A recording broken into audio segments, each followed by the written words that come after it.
Salut tout le monde, j'espère que vous allez bien les amis, on est parti pour la vidéo du jour. On va démarrer avec l'anniversaire de Dani Carvajal, il fête aujourd'hui ses 31 ans. On lui souhaite évidemment un très joyeux anniversaire en espérant que ça va bien se passer pour lui sur la seconde partie de saison. On sait malheureusement que Dani Carvajal est un joueur qui est régulièrement touché par des pépins physiques depuis quelques temps maintenant, donc en espérant que ça se passe bien pour lui sur la seconde partie de saison. On continue aussi avec l'affiche du jour. C'est jour de match pour le Real Madrid ce soir, 20 h d'ailleurs les amis. C'est diffusé en clair et gratuitement sur la chaîne L'équipe. C'est assez rare d'avoir des matchs du Real gratuitement, donc n'hésitez pas à regarder tout ça. Demi-finale de Supercoupe d'Espagne ce soir, 20 h. Le Real Madrid affronte Valence en espérant que l'on n'aura pas de prolongation ou même de tir au but. Si tout se passe bien, on se retrouve aux alentours de 22 h 30 pour le débrief de cette rencontre en espérant évidemment la qualification pour la finale de ce dimanche. Vous pouvez jeter un petit coup d'œil juste à côté de moi. Vous avez la une du quotidien Marca qui titre Mamma mia, que partido. Bon, pas forcément besoin de vous faire une traduction. C'est un gros match ce soir qui peut ouvrir donc les portes d'une finale face à une équipe de Valence qui sait être embêtante à jouer. Après, ça reste une équipe aussi très irrégulière depuis le début de saison.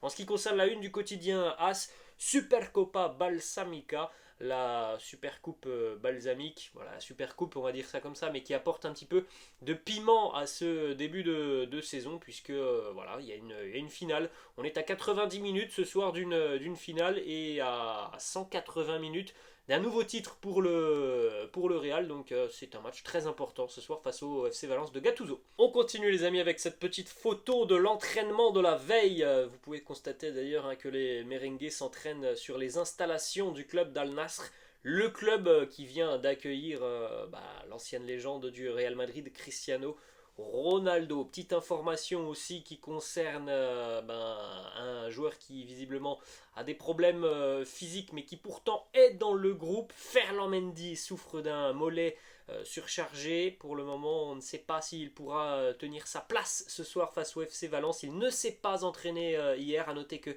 Odriozola, lui, s'est entraîné seul sur le terrain. On rappelle aussi les absences dont on a parlé un petit peu hier de David Alaba et d'Aurélien Tchouameni qui, eux, ne sont pas dans le groupe, ils ne font même pas partie du voyage. Là, on rajoute donc cette absence à l'entraînement hier de Ferland Mendy. Les déclats de Carlo Ancelotti qui répond déjà à l'importance de ce match face à Valence. Il nous dit tous les titres sont toujours importants pour nous. Le titre de l'année passée en Supercoupe nous a motivés pour le reste de la saison et nous espérons que cela se reproduira.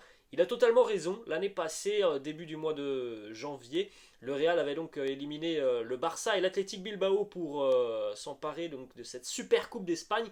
Et il est vrai que c'est quelque chose qui avait tout simplement lancé les merengues sur une très belle seconde partie de saison. Donc voilà, ça peut être un gros tremplin sur cette seconde partie de saison. Les deux prochains matchs, en tout cas, on espère qu'il y aura deux matchs parce que s'il n'y a pas de match, ça veut dire élimination ce soir face à Valence. Autre déclat de Carlo qui attend tout de même une réaction par rapport au visage affiché le week-end dernier face à Villarreal. Il nous dit: je suis sûr que nous allons nous améliorer en défense. Je pense que ce n'est pas une question de talent, c'est surtout une question de mentalité. On connaît très bien la défense du Real Madrid, on sait quelles sont les forces de cette équipe.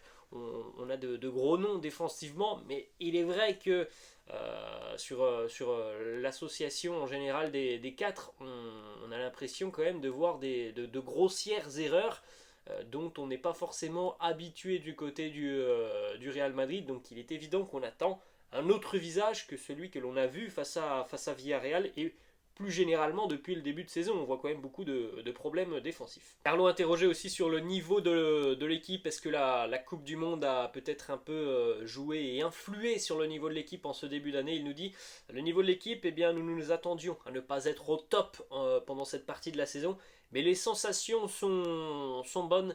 Espérons que l'on aura une réponse franche et sérieuse ce soir face à Valence. On sait aussi à quel point le Real Madrid est capable de se mettre au niveau d'un événement. Bon, là, depuis le début de saison, on avait des matchs de championnat, on a eu ce match de Coupe du Roi face à un adversaire de 4ème division. Là, c'est une demi-finale qui ouvre les portes d'une finale, et on sait à quel point le Real Madrid sait être efficace sur ce genre d'événement. Ensuite, une petite réponse aussi de Carlo à la question des journalistes. Aucun Espagnol dans le 11 titulaire face à Villarreal le week-end dernier. La réponse de Carlo qui nous dit sans Espagnol dans le 11, je pense que c'est surtout une coïncidence. Madrid est aimé dans le monde entier, nous avons des Espagnols dans l'académie des jeunes aussi, et c'est le club qui a le plus produit de joueurs en Liga, c'est une simple coïncidence. On continue du côté de Valence, une déclaration de Gennaro Gattuso qui nous dit « J'ai beaucoup de respect pour Carlo, il sait que pour moi, il est phénoménal en tant que personne et en tant qu'entraîneur. Peu importe la tactique ou la façon de s'entraîner, il a toujours la clé pour entrer dans la tête de ces joueurs. Bon, ce sont deux hommes quand même qui se connaissent très très bien, Gattuso et Carlo Ancelotti, passage notamment du côté de Milan. Mais on a appris hier de Carlo Ancelotti en conférence de presse que voilà, il y a eu parfois quelques frictions entre Gattuso et Ancelotti. On continue avec une déclaration de Gaïa du côté de Valence. Il nous dit il y a beaucoup de supporters du Real Madrid en Arabie Saoudite. Ça va être un énorme combat pour nous parce qu'on va certainement avoir l'impression aussi de jouer à l'extérieur. Il est vrai que voilà, ce soir, le stade sera en grande partie acquis à la cause du Real Madrid. Bon, c'est toujours un avantage évidemment quand tu joues à l'étranger. On poursuit avec une petite information qui concerne le groupe. Hier, on a parlé de la présence du jeune Mario Martin dans le groupe du Real pour cette Super Coupe. Il faut savoir que Carlo et son staff ont été très impressionnés par tout simplement ses séances d'entraînement, par les quelques bouts de matchs amicaux qu'il a eu lors de la période du mondial, par ce qu'il fait aussi avec la Castilla. Du côté de Carlo et de son adjoint et fiston Davide Ancelotti, on n'a pas hésité une seule seconde lorsque l'on a appris qu'Aurélien Tchouaméni était forfait pour cette Super Coupe. On a tout de suite décidé d'appeler le jeune Mario Martin qui pourtant n'a pas beaucoup d'expérience. On continue les amis avec une information qui concerne Nacho. Visiblement le clan Nacho et ses représentants ne reçoivent plus de signaux positifs de la part du Real Madrid en ce qui concerne une prolongation de contrat. Si Nacho devait quitter le Real Madrid, son premier choix serait de rejoindre la Major League Soccer aux États-Unis. Il semblerait que les premiers contacts aient déjà eu lieu avec certains clubs américains. Ensuite, une information qui concerne Luka Modric qui lui aussi a reçu plusieurs offres. Pas mal d'offres qui arrivent d'Arabie Saoudite et des offres aussi de Major League Soccer.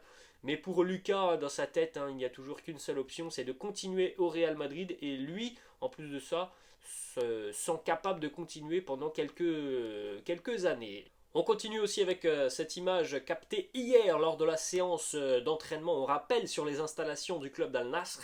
Vous le voyez juste devant donc, le banc de touche, Carlo Ancelotti avec sa casquette. On a de dos l'homme qui tient un maillot jaune, c'est Rudy Garcia, l'entraîneur de Al Nasr. Et juste derrière Rudy Garcia, vous le voyez à peine, il est un petit peu masqué. C'est Eden Hazard, puisque Rudy Garcia a décidé d'offrir un cadeau à Eden Hazard, c'est le maillot d'Al Nasr. On a appris déjà depuis quelques jours que Rudy Garcia aimerait pourquoi pas voir Eden Hazard venir du côté de l'Arabie Saoudite l'été prochain. Donc voilà le petit cadeau de Rudy Garcia, ancien entraîneur de Eden Hazard du côté de Lille, il ne l'a pas oublié. Petit maillot pour Eden. Bon, on verra dans les prochains mois si Eden Hazard choisira pourquoi pas l'Arabie Saoudite comme prochaine étape dans sa carrière. On va terminer les amis avec les deux compositions d'équipe probables. Premièrement celle du quotidien AS avec des incertitudes en ce qui concerne les latéraux. Premièrement Thibaut Courtois dans les buts, ça bouge pas évidemment. Rudiger Militao en charnière. En ce qui concerne le poste de latéral gauche, Nacho ou Ferland Mendy. Bon, on en a parlé tout à l'heure, Ferland Mendy visiblement il est touché.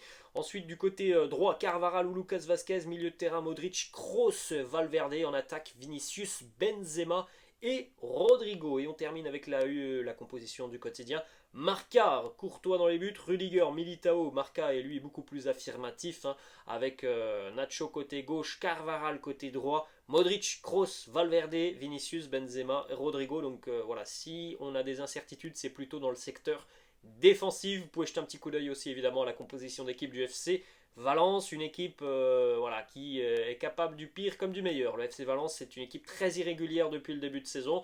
Après, ça reste une équipe très énergique. Physiquement, bon, c'est une équipe qui ressemble à son entraîneur tout simplement, Gattuso, mais voilà, c'est une équipe aussi qui a quand même pas mal de lacunes. Voilà les amis, la fin de cette vidéo, j'espère que ça vous a plu. N'hésitez pas comme d'habitude à lâcher un petit pouce bleu, n'hésitez pas non plus à vous abonner à la chaîne. Et pour ceux qui le souhaitent, n'hésitez pas à revenir ce soir aux alentours de 22h30, je l'espère, hein, s'il n'y a pas de prolongation ou de séance de tir au but, pour le débrief de cette demi-finale de Supercoupe d'Espagne. Je vous laisse les amis et je vous souhaite une très bonne journée. Ciao.